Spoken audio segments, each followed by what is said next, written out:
मेरे क्वेश्चंस हैं, एक तो मेरा ऋणानुबंधा के कॉन्सेप्ट पे है कि वो जो फिजिकल मेमोरीज वाला कॉन्सेप्ट है वो एक्चुअल में है ऐसा कि हमारी फिजिकल मेमोरी है और उस वजह से हम चीजों से अटैच हो जाते हैं।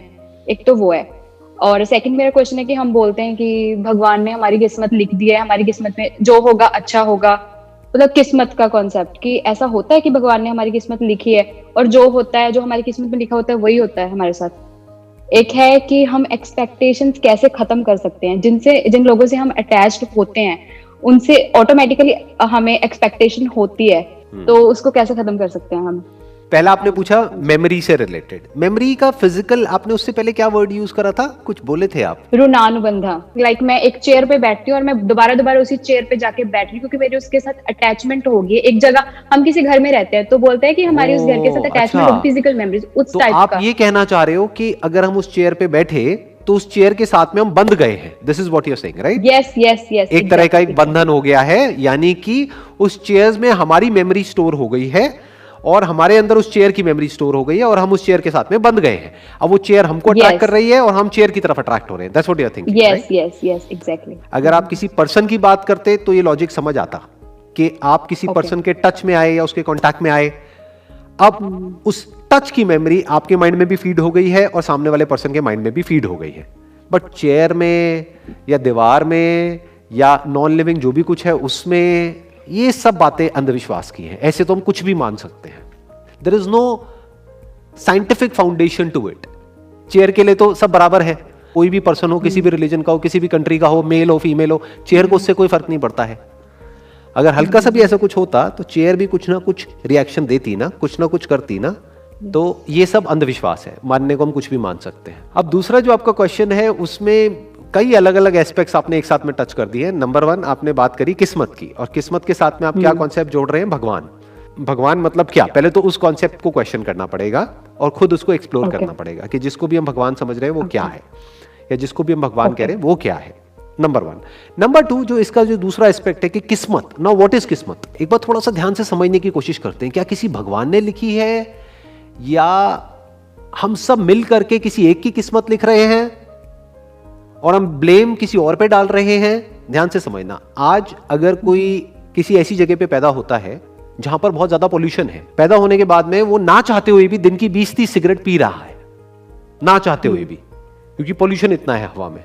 उसकी वजह से उसकी लंग्स खराब हो गई, उसकी वजह से उसकी ब्रीथिंग में प्रॉब्लम आ गई, उसकी वजह से उसको कई बीमारियां लग गई।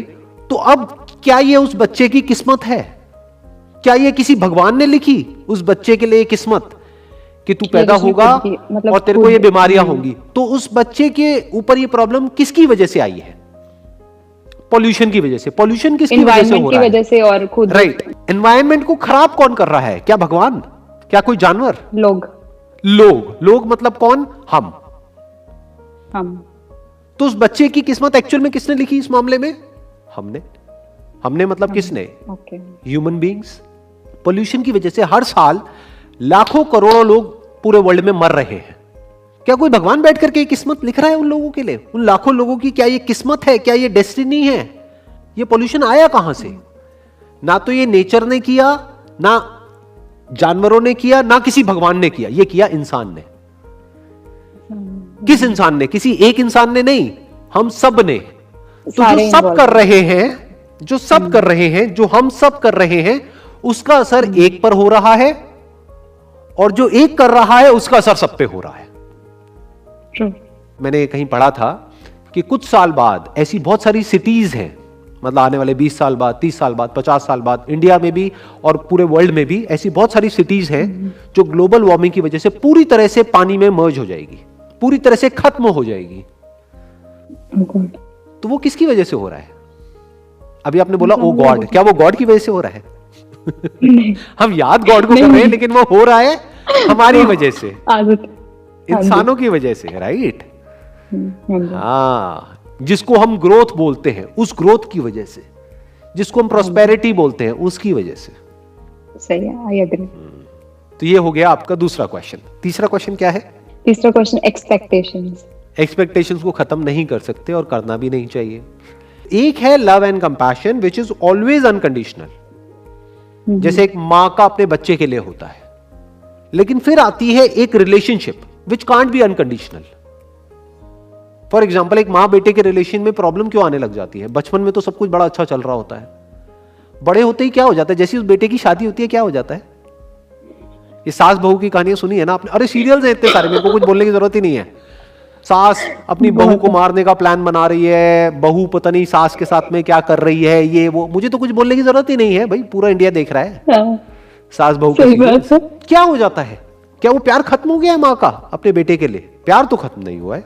अगर उस बेटे को जरा सा भी कुछ हो जाए तो माँ को आज भी दर्द होता है, दुख होता है, और माँ उस बेटे के लिए खड़ी है। एक है प्यार विच इज अनकंडीशनल, एक है रिलेशनशिप जहां पे प्रॉपरली डिफाइन करना बहुत जरूरी होता है कि लाइफ में किस पॉइंट पे किससे हमको क्या एक्सपेक्ट करना है और किससे क्या नहीं करना है, किसका क्या रोल है। That has to be defined properly.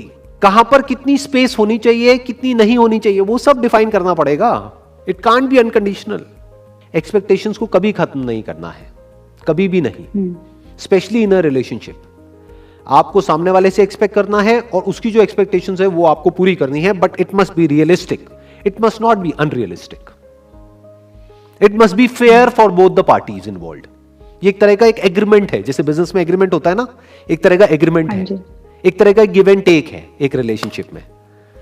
That must be very clear, और कोई दोनों में से कोई उसको वॉयलेट नहीं करेगा कि हमारे एग्रीमेंट की ये जो अनसेड, जो हमारी ये जो रिलेशनशिप है, इसके ये टॉप 10 क्लॉजेस हैं, बाकी के जो 7 है उस पर कॉम्प्रोमाइज किया जा सकता है, बट ये टॉप 3 पे कोई कॉम्प्रोमाइज नहीं किया जाएगा। मान लो ट्रस्ट, रिस्पेक्ट, क्या ये इंपॉर्टेंट है एक रिलेशनशिप में? नहीं है। आप कहो अनकंडीशनल है, सामने वाला मेरी रिस्पेक्ट नहीं करता, अनकंडीशनल, मुझे तो उससे बहुत प्यार है। अरे तो आज आपको कुछ उल्टा बोल रहा है, कल हाथ भी उठाने लग जाएगा, फिर कब तक झेलते रहोगे? जरूरी है, जरूरी है ना? हाँ, जरूरी है। तो ये क्या है? ये कंडीशंस है। तो एक रिलेशनशिप में कंडीशन जरूरी है, बट लव में कुछ कंडीशंस नहीं होती हैं, कुछ नहीं होता है वहां पर। तो लव और रिलेशनशिप दो अलग अलग चीजें हैं। ओके। रिलेशनशिप शुरू भी होती है और खत्म भी होती है। लव ना शुरू होता है ना खत्म होता है।